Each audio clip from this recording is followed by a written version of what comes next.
नमस्कार, स्वागत है आपका हमारे चैनल पर। मैं हूं आपके साथ शिप्रा सैनी। टूलकिट केस में दिशा रवि की मुश्किलें लगातार बढ़ती नजर आ रही हैं। दिल्ली हाईकोर्ट से झटका मिला, उसके बाद दिशा रवि को पटियाला हाउस कोर्ट ने भी बड़ा झटका दे दिया है। उनकी 3 दिन की कस्टडी को बढ़ा दिया गया है। आपको बता दें, 5 दिन की न्यायिक हिरासत में उन्हें भेजा गया था, लेकिन उसकी मियाद अब खत्म हो गई थी। एक बार फिर से उन्हें दिल्ली पुलिस की ओर से पटियाला हाउस कोर्ट में पेश किया गया, जहां 3 दिन की कस्टडी और बढ़ा दी गई है। यानी मुश्किलें कम होने का नाम नहीं ले रही है और दिशा रवि लगातार एक के बाद एक कोशिश ये कर रही हैं कि किसी भी तरीके से वो दरअसल इस पूरे मामले से बाहर निकले, लेकिन मुश्किलें लगातार बढ़ रही हैं। जिस तरीके से दिल्ली पुलिस शिकंजा कस रही है, वो जाहिर तौर पर दिल्ली पुलिस का ये कहना है कि दरअसल उन्हें 3 दिन की और कस्टडी दिशा रवि की चाहिए, क्योंकि वो उनके ही जो मित्र हैं शांतनु और साथ ही निकिता, उनके साथ आमने सामने बैठाकर उनसे पूछताछ करना चाहती हैं। तो टूलकिट मामला कितना संवेदनशील है, कितना गंभीर मामला है देश के लिए, यह दिल्ली पुलिस समझ चुकी है और यही वजह है कि अब दिशा रवि को कहीं से भी कोई राहत मिलती नजर नहीं आ रही है। दिल्ली हाई कोर्ट ने इससे पहले उनकी याचिका पर सुनवाई की, जिसमें उन्हें राहत नहीं मिली, जिसमें उन्होंने मांग की थी कि दरअसल मीडिया में जो चीजें उनको लेकर सर्कुलेट की जा रही हैं, उसको लेकर दिल्ली पुलिस को दिशा निर्देश दिए जाएं कि वो तमाम व्हाट्सएप चैट जो लीक हो रही है, उन्हें तमाम चीजों को हटाया जाए। लेकिन दिल्ली हाई कोर्ट ने इस पर कोई भी आदेश देने से मना कर दिया। इसके बाद अब पटियाला हाउस कोर्ट ने उनकी 3 दिन की और न्यायिक हिरासत को बढ़ा दिया है और जाहिर सी बात है, आने वाले वक्त में और ज्यादा पूछताछ दिल्ली पुलिस की ओर से उनसे की जाएगी। लेकिन दिल्ली पुलिस ने कोर्ट में यह भी कहा है कि दरअसल दिशा रवि पूछताछ में आनाकानी कर रही है, वो ढंग से पुलिस को सहयोग नहीं कर रही है।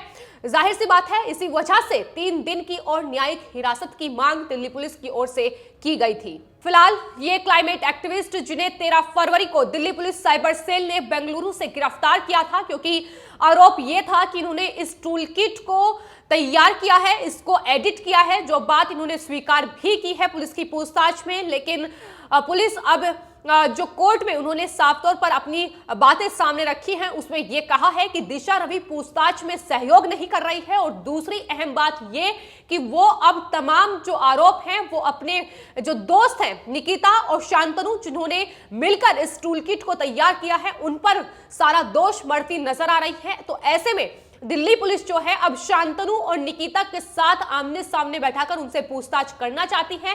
दिल्ली पुलिस ने यह भी जानकारी दी है कि 22 फरवरी को उनके जो सह आरोपी हैं शांतनु, वो जांच में शामिल होंगे।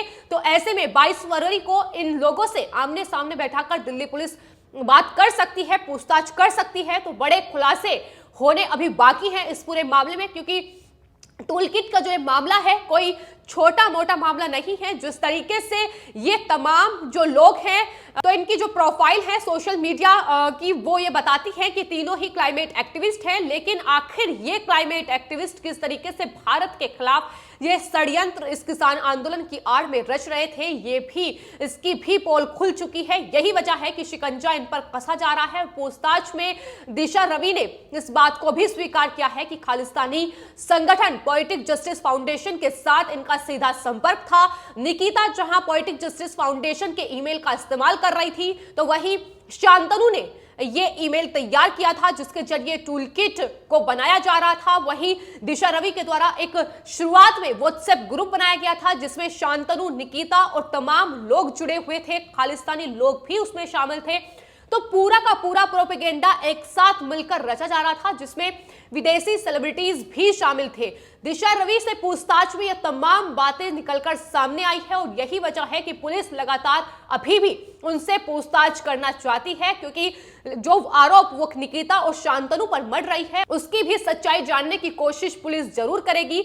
लेकिन टूलकिट से ये एक बड़ा खुलासा हुआ कि देश में ही बैठे ये देशद्रोही, देश विरोधी लोग किस तरीके से देश के खिलाफ षड्यंत्र रच रहे थे। और उसमें महज ये 20 से 25 साल के बीच के क्लाइमेट एक्टिविस्ट जो खुद को कहते हैं, और ये देश के खिलाफ षड्यंत्र रचने में एक अहम भूमिका खालिस्तानी संगठन के लोगों के साथ मिलकर निभाते नजर आए। यही वजह है कि अब लगातार कोर्ट भी इन पर शिकंजा कसती नजर आ रही है।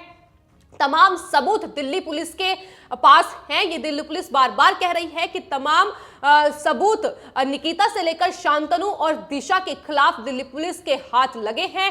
फिर चाहे वो निकिता के घर से बरामद हुए मोबाइल फोन हो, लैपटॉप हो, 120 GB डाटा रिकवर किया गया है निकिता के लैपटॉप और मोबाइल फोन से, जिसमें अहम खुलासे सामने आए हैं कि किस तरीके से पेड्रिक के साथ उनका सीधा संबंध था और पोएटिक जस्टिस फाउंडेशन के ईमेल का वो इस्तेमाल कर रही थी। व्हाट्सएप चैट सामने आई है। तो तमाम डाटा, तमाम जो सबूत है वो दिल्ली पुलिस के हाथ लगे हैं। इसलिए ही दिल्ली पुलिस लगातार ये कह रही है कि भले ही बॉम्बे हाई कोर्ट ने निकिता को जमानत दे दी हो, फिलहाल उनकी गिरफ्तारी पर रोक लगा दी हो, लेकिन इस पूरे मामले में दिल्ली पुलिस के हाथ निकिता के खिलाफ भी अहम सबूत लगे हैं। ऐसे में उनके पास पर्याप्त सबूत हैं कि निकिता की गिरफ्तारी होगी। आने वाले वक्त में जरूर उनसे पूछताछ की जाएगी। तो फिलहाल पटियाला हाउस कोर्ट के इस फैसले के बाद 22 फरवरी तक अब दिशा रवि की मुश्किलें बढ़ गई हैं। पुलिस कस्टडी में वो रहेंगी और पुलिस का ये साफ तौर पर कहना है कि वो अब आमने सामने बैठाकर बात करेगी, क्योंकि निकिता, शांतनु और रवि जो कि भारत के ही लोग हैं, भारत के ही रहने वाले लोग हैं, और ये तमाम लोग जिस तरीके से अपने बयान सामने रख रहे हैं, जिस तरीके से तमाम चीजें सामने आ रही हैं, पूरी की तरीके से वो उलझा हुआ मामला नजर आ रहा है। फिलहाल अगर बात की जाए तो टूल किट को लेकर, क्योंकि तमाम जो दिशा बोल रही है चीजें वो दिल्ली पुलिस जरूर सुन रही है, लेकिन दिल्ली पुलिस का ये साफ तौर पर कहना है कि निकिता और शांतनु पर वो अब आरोप मढ़ती नजर आ रही है, उन पर तमाम चीजें डालती नजर आ रही है। तो ऐसे में सच्चाई उनसे भी उगलवानी बेहद जरूरी है। यही वजह है कि अब जो इंतजार है वो शांतनु का है। शांतनु को भी दिल्ली पुलिस की ओर से नोटिस भेजा गया है। 22 फरवरी को वो उनसे पूछताछ होगी।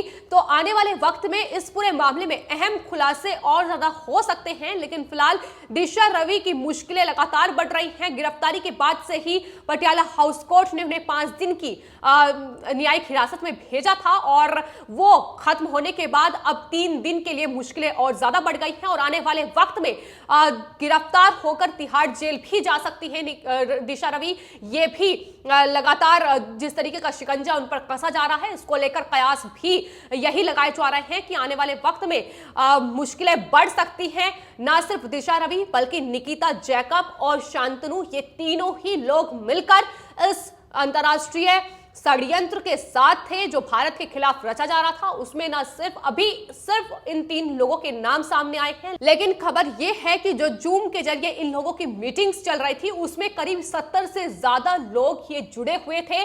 उसमें कितने खालिस्तानी लोग थे, कितने विदेश में बैठी हस्तियां थी या विदेशों में बैठे लोग थे, ये अभी तक सामने नहीं आ पाया है। लेकिन 70 की तादाद में लोग इस जूम मीटिंग के जरिए जुड़े थे, भारत में हिंसा फैलाने के मकसद से, भारत के खिलाफ ये षड्यंत्र रचने के मकसद से। तो अभी सिर्फ 3 लोगों पर शिकंजा भारत में कसा गया है, लेकिन आने वाले वक्त में इसमें कितनी और गिरफ्तारियां होंगी, कितने और लोगों के नाम सामने आएंगे, ये देखना काफी दिलचस्प होगा। लेकिन फिलहाल जिस तरीके से इस टूल किट को लेकर तमाम चीजें सामने आई है, उसमें शिकंजा दिशा रवि पर जो कसा जा रहा है, उसके बाद निकिता जैकब और शांतनु की तलाश जारी है, क्योंकि वो भी फरार चल रहे थे और उसके बाद उन्होंने अपनी बेल के लिए जो अर्जी है वो बॉम्बे हाई कोर्ट में दाखिल की, वहां से उन्हें जमानत जरूर मिली है। फिलहाल उनकी गिरफ्तारी पर रोक लग गई है, लेकिन पूछताछ के लिए दिल्ली पुलिस ने उन्हें नोटिस भेज दिया है। आने वाले वक्त में दिल्ली पुलिस उनसे पूछताछ करेगी, तो जाहिर सी बात है इस पूरे मामले में एक के बाद एक खुलासे होने की उम्मीद लगाई जा रही है। तो वहीं आपको बता दें, दिशा रवि बचने के तमाम हथकंडे भी अपनाती नजर आ रही है। जमानत याचिका उनके वकील की ओर से दायर की गई है, जिसमें कोर्ट आने वाले वक्त में फैसला सुनाएगा। लेकिन फिलहाल जो मुश्किलें हैं वो लगातार बढ़ रही हैं। दिल्ली हाई कोर्ट में उन्होंने जो याचिका दायर की थी कि मीडिया में उनको लेकर खबरें ना चलाई जाए, उस पर रोक लगाने की मांग उनके वकील की तरफ से की गई थी। उस पर भी दिल्ली हाई कोर्ट ने दिशा रवि को करारा झटका दिया।